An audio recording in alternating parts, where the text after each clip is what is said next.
Salut les amis et bienvenue sur cette plateforme.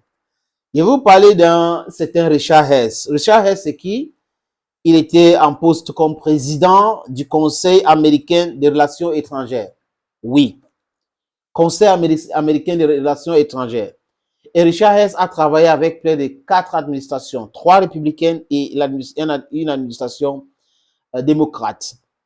Richard Hess déclare: les États-Unis sont devenus le danger le plus grave pour la sécurité mondiale. Écoutez très bien, Richard Hess, il est en train d'aller en retraite. Il quitte son poste et il déclare ceci: les États-Unis sont devenus le danger le plus grave pour la sécurité mondiale. Oui. Il est qui?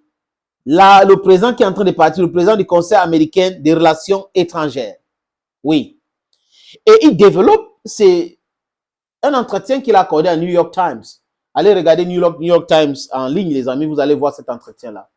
Un Américain qui vous parle des États-Unis, qui est le plus gros danger pour la sécurité au monde.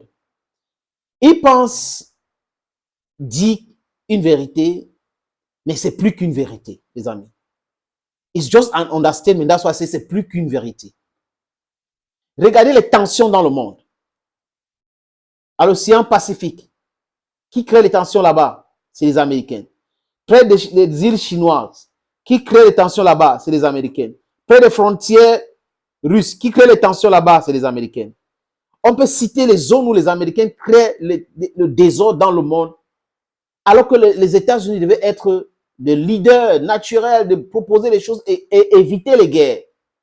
Mais comme on a des gens, des faucons, des marchands d'armes, qui sont dans beaucoup de différentes administrations aux États-Unis, ils cherchent que les guerres, parce que la guerre va les profiter, l'intérêt égoïste. Et le peuple américain alors, la grande majorité du peuple américain, c'est ce qu'on appelle la dictature de la minorité, ce que les élites font là. Parce que ils ne demandent pas l'autorisation au peuple. Ils foncent, ils créent des situations de tension et créent beaucoup d'ennemis dans le monde. Après, ils s'étonnent que les gens les détestent. C'est comme certains leaders dans nos pays en Afrique. Les gens durent au pouvoir 40 ans, 50 ans, ils partent, ils reviennent, font des coups d'État, ils transfèrent le pouvoir de fils à fils et ils s'étonnent que le peuple les déteste. Ils s'étonnent que le peuple ne les veut plus. Ils s'étonnent qu'il y a des amours. Ça les surprend. C'est cet aveuglement-là, cette stupidité humaine-là qui fait en sorte que les gens entrent dans les problèmes. C'est-à-dire que nos limites, là où ils ne peuvent pas s'en sortir, et ils ne voient pas, ils sont en train de se plonger là-dedans. Monsieur Richard Hess a plus que raison, comme je l'ai dit tout à l'heure. Le plus grand danger au monde aujourd'hui, c'est les Américains ou c'est les États-Unis. Quand on parle des États-Unis, là, je vais parler de l'administration qui est au pouvoir. Ce n'est pas le peuple américain, parce qu'il faut différencier entre le peuple américain et ceux qui dirigent les États-Unis d'Amérique. Parce que ces peuples-là, on les impose des choses. Ils ne sont pas d'accord pour la plupart du temps, mais on impose des choses. Et c'est comme ça, cette dictature, qu'ils ont transformée en démocratie pour bluffer des gens. Hein? Et Richard Hess, dans cet entretien, continue les amis, il parle des élections aux États-Unis. J'ai regardé un entretien d'un ancien directeur de la CIA qui a affirmé que les États-Unis d'Amérique se mêlent des élections qui se passent dans beaucoup de pays. Il a cité l'Italie, il a cité la Grèce, à l'époque soviétique, parce qu'il ne voulait pas que les communistes viennent au pouvoir.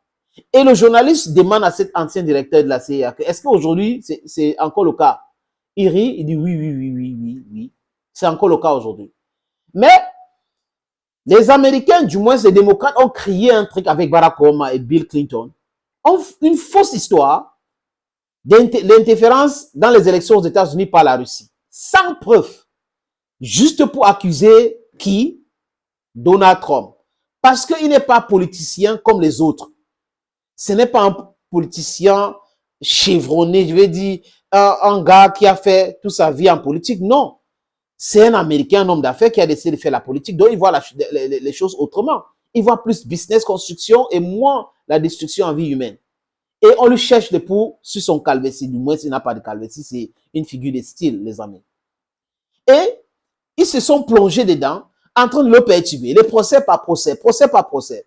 Et Richard Hess dit, aucun pays dans le monde ne souhaite vivre cette situation comme ce qui se passe aux États-Unis. Que ça fait honte. Que ça fait honte et que les Américains ne peuvent pas prétendre être les leaders aujourd'hui avec tout ce qu'ils sont en train de faire à Donald Trump, tout ce qu'ils sont en train de faire contre leur démocratie, que c'est un danger. C'est un danger. Vous ne pouvez pas non plus, vous les Américains, parler aux kakistocrates. Vous ne pouvez pas parler aux dictateurs. Vous ne pouvez pas les parler parce que vous êtes en train de pratiquer exactement la même chose. Les amis, je vous conseille d'aller en ligne pour regarder cet article ou cet entretien que M. Richard Hess a donné à New York Times. Thank you, dear friends, for watching. God bless you. Bye-bye on this same platform. Next time, we're still going to be there. Thank you.